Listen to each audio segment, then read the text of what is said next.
The White House Easter egg roll seems like such a wholesome tradition today.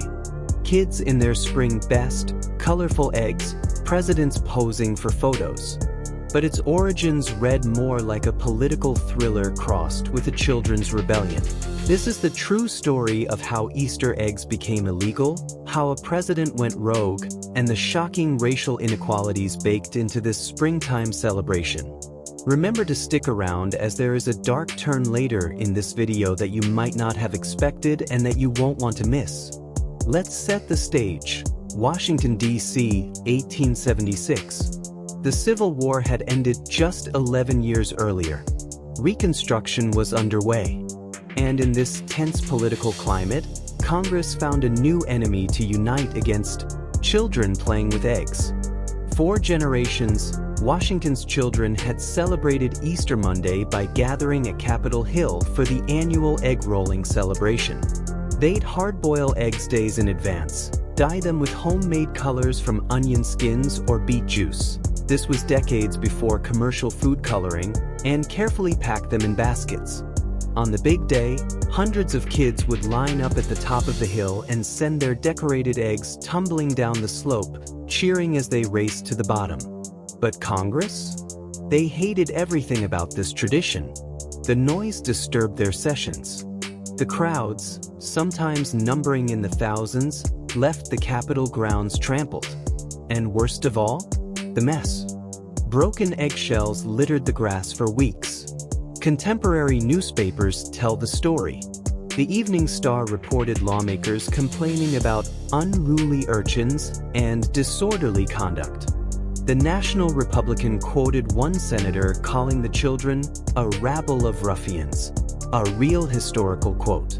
And in April 1876, Congress took drastic action. They passed an act to protect the Capitol grounds, which specifically prohibited the rolling of eggs or any other game or amusement on Capitol property. The punishment?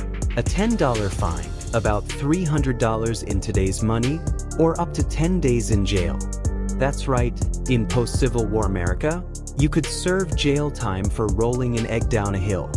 Now, you might expect this heavy-handed law would kill the tradition. But you'd be underestimating two things: the determination of children and the stubbornness of Rutherford B. Hayes. Hayes, America's 19th president, was an unlikely rebel. A Civil War veteran and staunch Republican, he was known for his moderate policies and impressive facial hair. But in 1878, 2 years after the egg ban, Hayes made his move. Recognizing that the law only applied to Capitol grounds, Hayes made a brilliant end run around Congress. On Easter Monday, 1878, he opened the White House South Lawn to the children of Washington. The Washington Post reported a veritable army of the young descending on the executive mansion with their baskets of eggs. First Lady Lucy Hayes, nicknamed Lemonade Lucy for her temperance beliefs, she banned alcohol from White House events, personally welcomed the children. She helped dye eggs using those traditional onion skin methods and served lemonade and cookies, making this perhaps history's most wholesome act of civil disobedience. The political genius of badass President Hayes' move can't be overstated. He'd found a way to 1. Thumb his nose at Congress. 2. Endear himself to voters. 3. Create a new tradition that would outlast his presidency. All with some boiled eggs and a patch of lawn. But here's where the story takes a darker turn. While history remembers the Hayes administration as progressive for its time, Hayes appointed the first Chinese-American federal official and advocated for black voting rights. The early White House egg rolls reflected America's deep racial divides. For decades, the event was effectively whites only. African-American children were excluded from participating, forced to watch through the fences or hold their own separate celebrations at churches and schools around Washington. Black newspapers like the Washington Bee documented these colored Easter egg rolls, which lacked the prestige and resources of the White House event. It wasn't until the 1890s that black children began participating in small numbers, and true integration wouldn't come until the Civil Rights era. In 1953, a young black girl named Margaret Thomas made headlines when she became one of the first African American children to fully participate in the White House event, a full 75 years after it began. The egg roll faced other controversies too. In 1917, with America entering World War I, First Lady Edith Wilson canceled the event, calling it frivolous during wartime. The public backlash was immediate and fierce. Newspapers editorialized against the decision. Parents wrote angry letters. After just 3 days of this pressure, the White House reversed course and reinstated the egg roll, proving that Americans might accept rationing and draft notices, but don't mess with their Easter traditions. Over the decades, the event evolved in fascinating ways. Teddy Roosevelt added military bands in the early 1900s. Eleanor Roosevelt hosted egg rolls during the Great Depression to boost morale. Richard Nixon's administration introduced the first souvenir wooden eggs in 1974. Michelle Obama added health-focused elements like vegetable gardens and yoga in 2009.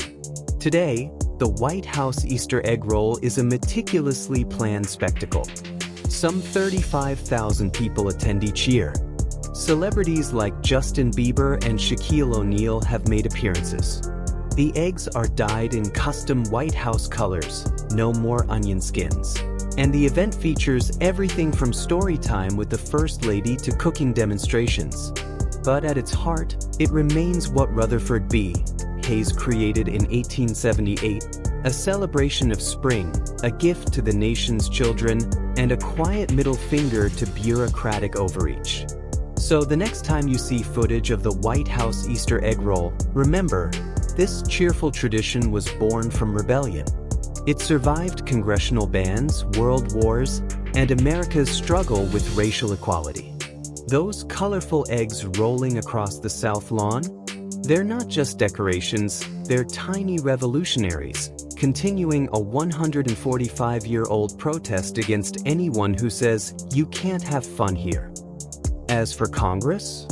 Well, if you stand very quietly near the Capitol on Easter Monday, you might just hear the ghostly grumbling of long-dead senators still muttering about those damn egg-rolling hooligans. Some defeats, it seems, are too bitter to forget even after a century and a half. If you enjoyed this look at one of America's most surprising traditions, don't forget to like and subscribe for more untold stories from history. And remember, if anyone ever tells you that something as simple as rolling eggs doesn't matter, you now know better.